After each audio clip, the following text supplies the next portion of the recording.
Conistee, how are ye? Welcome to the Candlelittales podcast and our by now annual series on sound stories. In this episode, Circle will be telling the demon cat story. Very creepy. If you want more sound stories, we have a playlist on YouTube, so be sure to check them out.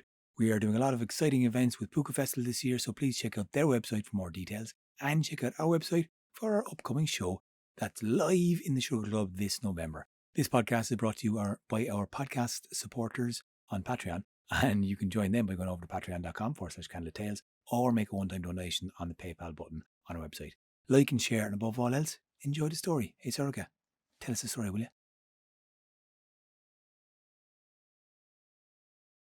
The Demon Cat. There was once a woman who lived in the west of Ireland. Her name may have been Bridie, or may have been something else.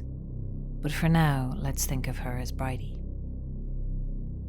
She had a reputation for being hard-working and clever and thinking ahead and planning well. But most of all, she had a reputation for being lucky. She was lucky in her choice of husband. He was a fisherman, he was hard-working, he didn't drink very much.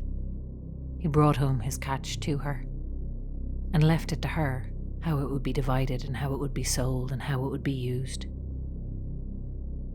And she, very carefully, would arrange the fish, sort through it, and keep the best for market and not for their own table. And she would pack the fish in straw to keep it cold and fresh, and she would store it just inside the door, and she would bring it to market the day after, when the fish was still good, and when the best fish could fetch the best price. And she got to be known in the market locally. And it was perhaps by luck that one day a servant of a big house stopped by her stall and inquired after a fish that he could serve at the dinner that night. But it was not lucky that she had the best fish in the market that day. That was her own work. That was her own effort, and that was her own foresight. And so, when other servants of big houses started making her stall their first stop, she did not consider it luck, though others did.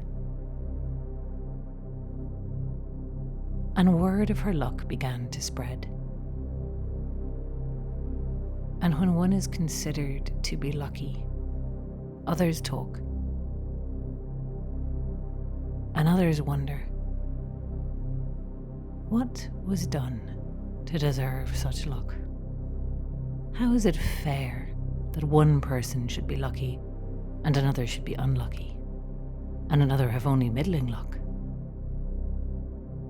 What was special about her? Did she think there was something special about her? And as tongues began to wag and eyes began to look with envy, a strange thing began to happen in Bridie's house. It started one morning when she got up from market and went to where she stored the fish and found the best fish was missing. She'd set it aside, silver scales, firm eyes, good flesh. She'd marked it, but it wasn't there.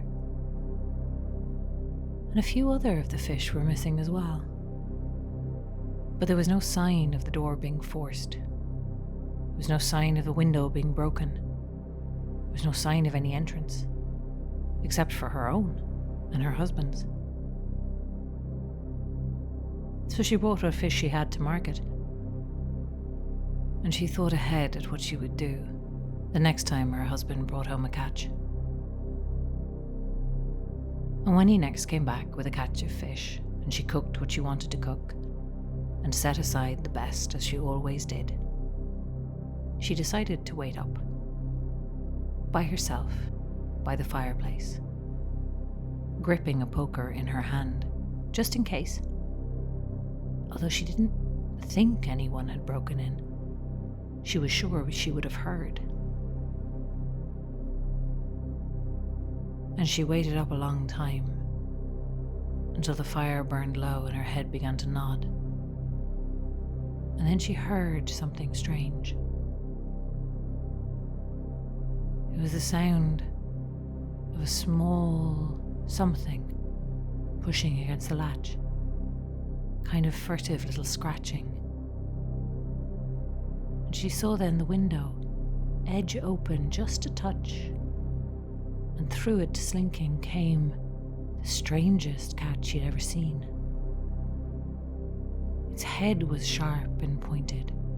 Its eyes were large and green. Its teeth were so big they hung out over the edges of its lips. And its body seemed too long and sinuous. It had slightly too many angles on it to be the body of a normal cat. And this strange thing slunk in sideways and stepped over to where the fish was stored. And then the cat, sniffing delicately, went through the fish like a customer at market until it picked out the very best of the lot. And then, starting at the tail and working its way all the way to the nose, this little cat unhinged its strange, sharp jaw and swallowed the fish whole.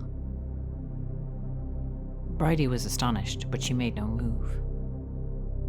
She waited and she watched, and she saw the strange cat go to the next best fish, and the next best one after that, and after it had skimmed off the cream of her crop, back out through the window it sidled, stepping strangely back arched, but still small and thin and black, and did not look like a cat that could have eaten as much as it had eaten. And after it was gone, there was a strange feeling in the air. She was not sure if she was awake or dreaming, until she took a candle and went and inspected, and found that indeed her best fish was gone. Now the next night that she waited up, with the fish placed where it had been before, she called in some reinforcements. An old woman from down the road to set up sewing with her, and a young girl she sometimes hired to help her with the housework. They both came. They both stayed the night, and the three women sat up waiting and watching. And Bridie had not told them what she'd seen. She wanted them to see it with their own eyes. And see it they did. They heard the same strange scratching. They saw the same shadowy shape that looked like a cat, but not quite like a cat. They saw it jump sideways in through the window. They saw it slink over to the fish. They saw this tiny, skinny, black, pointed thing that was almost but not quite a cat open its mouth and swallow those fish down whole. But these women were not quite so stoic as Bridie. The old woman let out a scream and picked up the poker that was there by the fire and flung it at the cat. And the young girl threw her apron over her face and started to sob, and the cat, disturbed, let out a terrifying hiss. It leapt out through the window and was gone, having not quite finished its work, leaving behind it 2 of Bridie's best fish. But it had already eaten the first. The next morning, Bridie took some time to think things over. The old woman had thrown a poker at the cat. Now, she had connected with the creature. If that had been a real cat, a normal cat, it would have been hurt. It might even have been killed. If that had been a cat of the other world, a cat of the she, well then cold iron would have hurt it. But neither had happened. And so she decided that the only other thing that this might be was some kind of demon, something from hell. A darker world than the other world. But there was, near to where she lived, a holy well. And so Bridie went there with a little flask, and she filled the flask up with water from the holy well, and she brought it home with her. And she kept it beside her. And the next time she had a catch to guard, she felt herself ready. She called on the same two women as backup. The neighbour and the young girl. And she told them that she had everything in hand this time, and that all they had to do was to keep the cat from escaping for just a moment. And so the three waited. The old woman from down the road had brought needlework that first night to work on, to keep her eyes open, but she had no need of it this time. She was sitting in her chair, rigid, her knuckles white, still clutching her needle in one hand and her embroidery in the other, but making no move to add or unpick a stitch.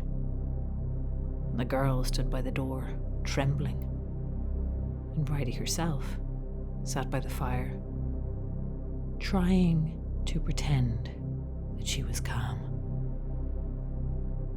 and wondering at her luck. Was this, she wondered, the ill luck? The price for all the good fortune she'd had all her life? Was this a bill that was coming due that she'd had no knowledge of? Or was it some kind of drochul, an evil eye put on her by a neighbour's envious glance? She had no way of knowing. But at midnight, they heard that scratching.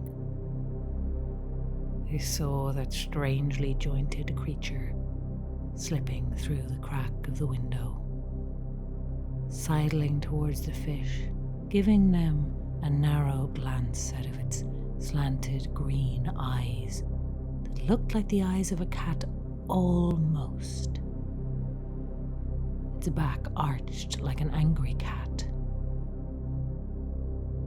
And it stepped towards the fish, looking at them as if daring them to try and stop it. And Bridie nodded to the girl. And the girl stood in front of the window to block the thing's escape, and the old woman stood up with the poker in her hand, brandishing it. And Bridie put her fingers to the bottle of holy water from the well. They did not expect the cat to go for the girl, but it did, shrieking and yowling, and clawed at the poor child, driving her back against the wall, sinking its long hooked claws into her, scratching, hissing, biting. But Bridie was quick. She got the cap off the bottle, she threw it at the cat, and the room was filled. A sound of hissing, as if the water had hit a hot plate. A billow of steam and smoke, and the yowling, hissing growl of this demonic thing. And when the steam and the smoke cleared, there was no sign of the demon cat. And as to the girl, she was more frightened than hurt. The claws had rent her apron and her blouse, but her skin was mostly untouched. She was lucky.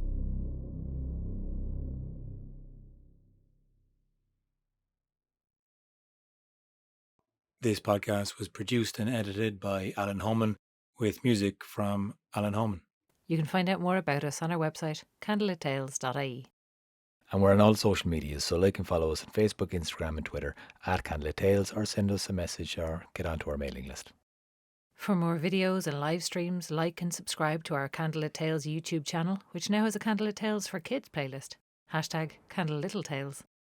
Liking and subscribing to our channel really helps us grow and get to more people. And if you're able to give us more direct support, you can chip in a few bob at patreon.com/Candlelittales, or make a one-time donation through the PayPal button on our website. We also do really like to hear back from you with your questions and requests, so please feel free to contact us directly or leave your question in the comments section below, because what we really want to do is get these stories out there, share them with as many people as possible, so anything you can do to help, we really appreciate.